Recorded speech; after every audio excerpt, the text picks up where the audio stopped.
In this third video, we're going to review what we've already seen for the while loop, but we're going to go over it in a little more detail. So the first thing I want to do is just import, I built a module that Python uses, and you can use it to time things or pause things for a certain amount of time. The library is called time, easily enough. However, we want just the sleep procedure from time. So the way we can do that is just isolate that instead of calling, if we did like we had before here, import time, we'd call time.sleep, they call it. And if I put in there 3 and said print hello, and I ran that, and let's see if we can do this, it'll pause for 3 seconds and then it'll print hello. And if you were timing that, maybe it's not exactly accurate, but it's close enough. So that's a nice little feature for certain things. Many times in programs you'll want to pause them for whatever reason. So let's get rid of that. But like I said, there's another way to import time, sleep itself. And what we do is we say from the module time, import sleep. And we get rid of the time.sleep thing. Now we just use sleep. And if we ran this, you'll see the cursor get hung up for 3 seconds and then it'll return. So that's what's going on there. And the reason I introduced that is because let's go through this while loop again. And we can say, for example, well, we'll start with the basic, while true. And I'll say print top of loop. And then I'll go down and I'll sleep it for like 2 seconds. And then I will, well, you know, let's do this. Let's also import random. So let's import random. But we'll do it this way, just like with time. From random, import random, rand int.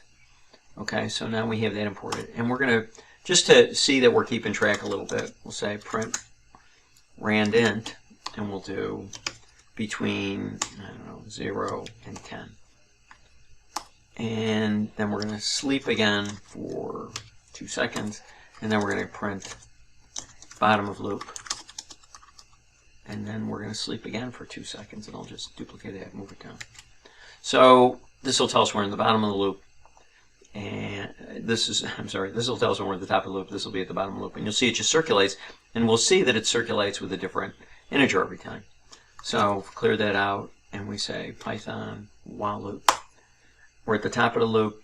It prints out 9 as the random integer. Bottom of the loop. Now it starts again. Top of the loop. Prints out 3 this time. Bottom of the loop. So all it does is circulate through, and every time it goes through, a new random integer is generated. It doesn't save the old one. It's like a new program almost is running. So that's important to keep in mind. I want you to visualize that. I want you to see that all the while loop does is it starts up here and it runs through its code from top to bottom. And when it gets to the top, it makes sure the condition is still met. Now, as I introduced before, you might have a break command in there that says, well, if this happens, then just break out. Or, you know, there could be a counter in here that says, well, you know, as long as the counter is less than 10, and then you increment the counter 1 time by 1 every iteration through the loop. And then it will fail to meet that Boolean, and it'll break out of the loop. So that's that. Now, this obviously would last forever and be rather boring, but I just wanted you to see that. To see, it just, all it does is it's like a new paradigm every time it goes through that loop. And that's important to keep in mind. Now, there's other things we can do here. Let's get rid of these. And we can say, well, let's do this. So we could say, well, let's say, we'll say word is cat. And we'll say, guess is equal to this, and while guess does not equal word, then you continue with the loop. So what we'd say here is guess equals input.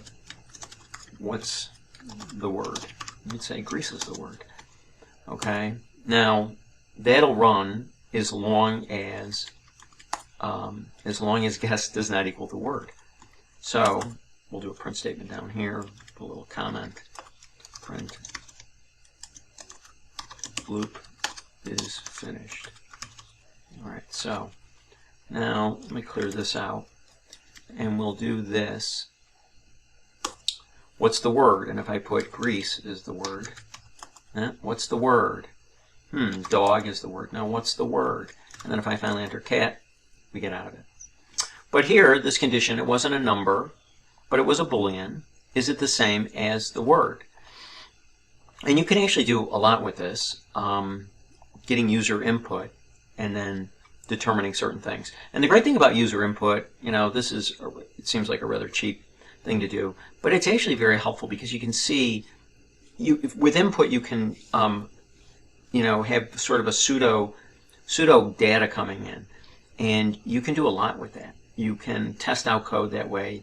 I mean, you can build all kinds of games actually with it, but the important thing to see is how you can take in data and determine what you're going to do inside the loop. And we're going to do that again in a little bit.